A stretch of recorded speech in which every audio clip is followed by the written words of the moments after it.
The world's oldest leather shoe, 400 years old. The Stonehenge and 1,000-year-old that the Great Pyramid of Giza has been found perfectly preserved in the cave in Ameria. The 5,500-year-old shoe was discovered by a team of international archaeologists who reported details of their finding on June the 9th.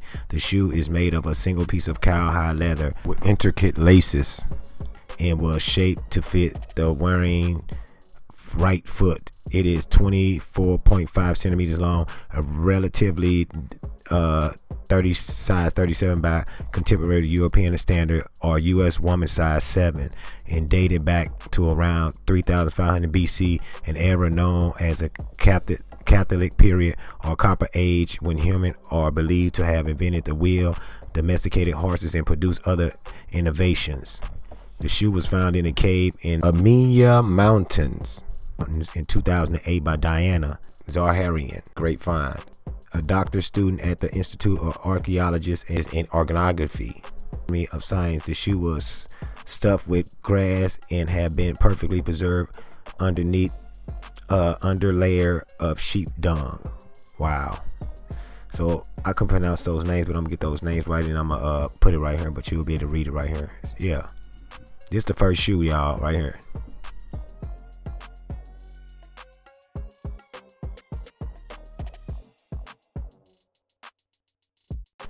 This Nike Cortez shoe brought success to Nike. The Nike Cortez is the first track shoe released by Nike in 1972 and is therefore thought to be a significant aspect to the success of the company. The Nike Cortez was first designed by Nike co-founder Bill Bowerman, aiming to produce a comfortable and durable running shoe for the distance training and road running. Yes, sir. Don't sleep on it.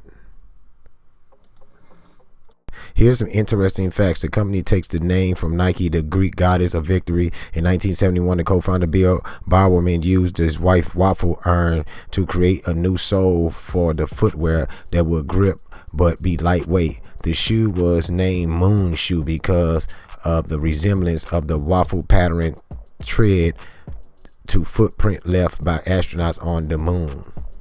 Yeah. The Nike swoosh was designed by a woman, y'all. The Nike swoosh logo, 1971, by Carl Davidson. Y'all see that right there?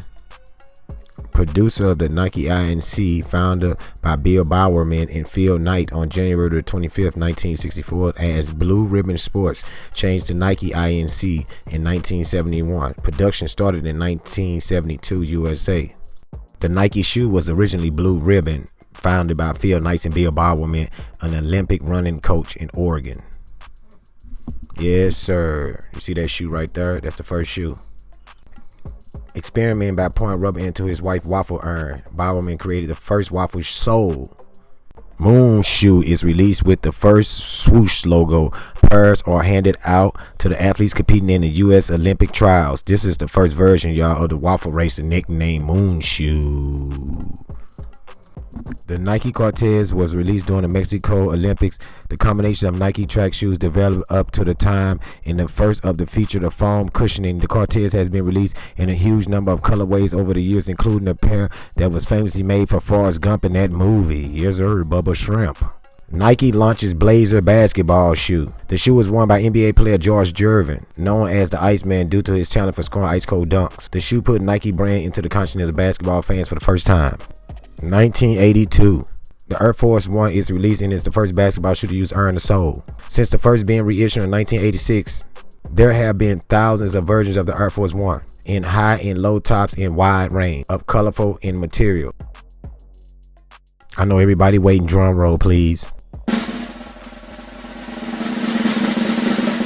The shoe everybody been waiting for. 1984, the Air Jordan 1st is produced exclusively for Michael Jordan with the famous Jumpman logo used for the first time. The prototype for the shoe name, the Airship, was banned by the NBA for not including enough white. The iconic Jordan number 1 is released to the general public a year later. I can't believe it was took off the basketball court for not having enough white in it, but it actually looked kind of dope. Like,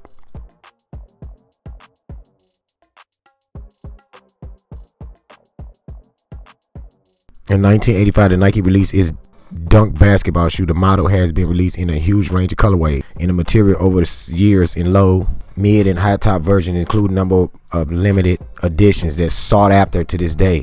When we jump into the Air Max in 1990, Nike released the Air Max 90s, designed by one of Nike's most famous designers, Tinker Hatfield. The shoe was originally called the Air Max 3 until re-released in 2000. Shout out to Tinker, man. I love these shoes. Air Max 95. The Air Max 95 was released with a design considered revolutionary at the time. The original graduate gray colorway featured contrasting neon yellow in the multiple Air units and lace loops with ripples designed by Nike. ACG designer Sergio Lozano. 1996, U.S. golfer Tiger Woods signed a sponsorship deal with Nike on Turning Pro that will see him promoting Nike equipment and apparel and releasing signature golf clothing and footwear line. Boy, when this 1997 shoe came out, I remember everybody had them. I had every pair. The 1997, the iconic Air Max 97 is released in the original silver bullet colorway, feature a full-length visible air sole. I love this shoe, man, still. 2002, the brand has since grown to be one of the marketing leaders with comparative ranges of product. Nike SBs has been a full team of pro athletes with signature lines and regularly releases sought after limited editions. I bet you something that you didn't know. 2003, Nike buys Converse for $309 million. Nike would later use some of its own technology to create updated versions of the famous Converse All-Star range of sneakers. Converse still the truth. Just to bring you up to speed on technology, it's really our old technology, but they act like it's new. 2017, Nike revealed the Hyper shoe, the Hyper Adapted One, the first self-tightening shoe that uses sensors and an adaptive lacing system to ensure a perfect fit as the wearers carry out activities. It's actually a sporty looking shoe, but self-tying technology is out now. People acting like it's new, man. I'm getting hungry. My stomach's growling. I don't want you sleeping on none of this. Shout out to Nike, man. Just a little history of Nike, the shoe. Yeah, the blue ribbon, the shoe, man. That's where Nike come from.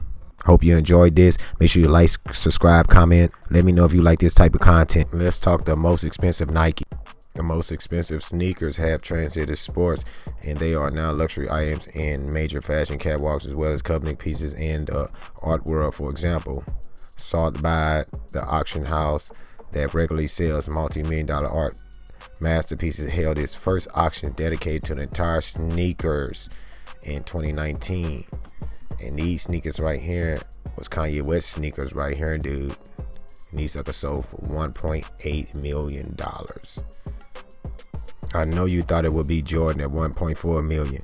And would you buy these Apple shoes, man, for $50,000, man?